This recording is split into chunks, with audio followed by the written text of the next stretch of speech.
সম্মানিত দর্শক শ্রোতা, পৃথিবীর যে যেখানে আছেন, যেখান থেকেই দেখছেন, দেখেন আমরা আসছি এখানে বারামের হাওর। ওদিকে আছে দল কাদিরপুর, এদিকে হলো দিরাই। এবং এখানে এই হাওরে এসে পুরা হাওরে মানুষ জমি কাটতে পারেনি। এবং এইভাবে সোনালী ধান তলিয়ে যাচ্ছে।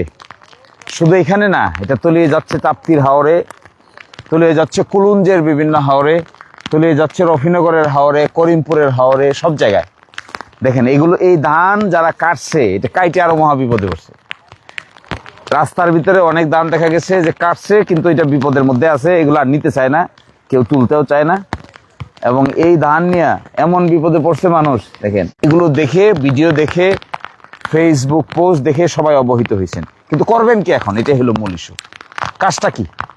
আমরা এখানে না হয় এই কৃষকরা বৃষ্টিতে ভিজতেছে, নদীতে পানিতে ভিজতেছে, বাচ্চারা স্কুলে যেতে পারতেছে না, এসএসসি পরীক্ষা শুরু হয়ে গেছে। আমার মনে হয় প্রাথমিক কাজ করা উচিত সরকারের, এটাকে দুর্গত এলাকা ঘোষণা করা। কৃষি দুর্গত, কোথাও যায় না, বৃষ্টির পানি যেতে পারে না, চতুর্দিকে বাদ দিছে। একবার প্রতি বছরই বাদ দিছে, বাদ দিয়ে দিয়ে দিয়ে দিয়ে অবস্থা করেছে, বিভিন্ন সরকারের আমলে করেছে। এখন যদি এগুলোকে নিয়ে সমন্বিত পরিকল্পনা না করা হয়, এই সমন্বিত পরিকল্পনা কোথায় করবেন? এই সমন্বিত পরিকল্পনা ঢাকায় বসে করবেন, বড় করে করবেন। এই সমন্বিত পরিকল্পনা ছাড়া এটার কোনো মুক্তি নাই। এটা পুরা সুনামগঞ্জের ভাটি অঞ্চলের সবগুলো হাওরে এই দশা। এখান থেকে যদি মুক্তি পাইতে হয়, তাহলে আমাদের একমাত্র কাজ হলো ভবিষ্যতে যেন এই পানি নিষ্কাশন ব্যবস্থা সঠিক করা যায়, এইটার ব্যবস্থা করবেন। পানি নিষ্কাশন ব্যবস্থা কিভাবে সঠিক করবেন?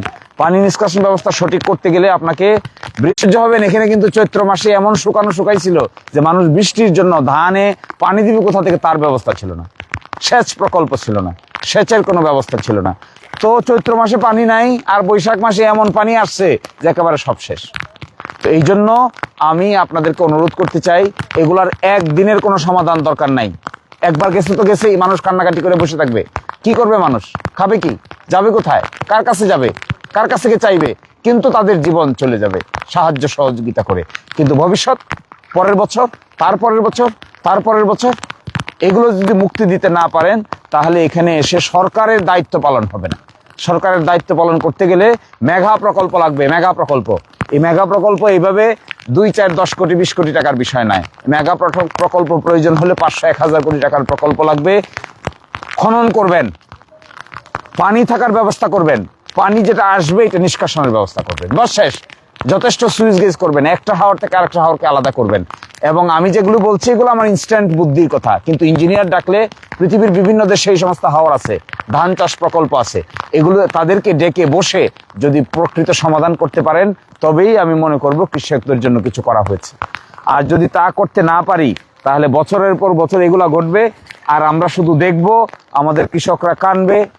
কি যে টেনশন আমি দেখলাম, এই যে একটু আগে দেখেন সিএনজি যাচ্ছে, সিএনজি উল্টায় পড়ে যাচ্ছে, মোটরসাইকেল কি রিস্ক করে যাচ্ছে। এই সমস্ত জায়গা থেকে একটু মুক্তির ব্যবস্থা করতে হবে আমাদেরকে। এটা একক কোনো ব্যক্তির দায়িত্ব না, এটা সরকার একাও পারবে না, সমন্বিত প্রকল্প নিতে হবে। সমন্বিত প্রকল্পের ভিত্তিতে যদি এই কাজ করা যায়, তবেই কিছুটা মুক্তি পাওয়া যাবে। অন্যথায় এই দিরাই, সাল্লা, সুনামগঞ্জ, ভাটি অঞ্চল, কিশোরগঞ্জের এক অঞ্চল, নেত্রকোনার এক অঞ্চল এবং সিলেটের এক অঞ্চলের কোনো মুক্তি নাই। সকলে মিলে চলেন, মাতৃভূমির জন্য কিছুটা কাজ করি আমরা। এখানে দোষারোপের বিষয় না, কেউ কাউকে দোষারোপ করবে না, কিন্তু সকলেই চেষ্টা করে এই কাজগুলোর দিকে নজর দিতে হবে। তো আমি আজকে এই জন্য আসলাম এখানে। আপনারা অনেকে বলতে পারেন কেন তিনি বৃষ্টির মধ্যে এখানে গেছেন? জাস্ট অ্যাটেনশনটা ড্র করার জন্য যে কি পরিমাণ মানুষের দুর্গতি কোনো দলের কোনো মতের মানুষের না, হাজার হাজার হিন্দু, মুসলমান, বৌদ্ধ সবাই এই বিপদের মধ্যে আছে। এই বিপদ থেকে মুক্তির জন্য আমাদেরকে জাতীয়ভাবে চিন্তা করতে হবে। এটা স্থানীয়ভাবে এর কোনো সমাধান নেই। স্থানীয়ভাবে কারো বাবার ক্ষমতা নাই যে এখানে মানুষের বাড়িতে খাবার পৌঁছে দিবে। আর খাবার দিলে কয়জনকে খাবার দিবে? কয়জনকে দেওয়া সম্ভব? কিন্তু জাতীয়ভাবে যদি এই কর্মকাণ্ড হাতে নিতে পারেন, তবেই একটা মুক্তির সম্ভাবনা আছে। তো আজকে আপনাদেরকে অনেক বিরক্ত করলাম। ভালো থাকবেন সবাই। আশা করি ভবিষ্যতে আবার দেখা হবে। আল্লাহ হাফেজ, আসসালামু আলাইকুম।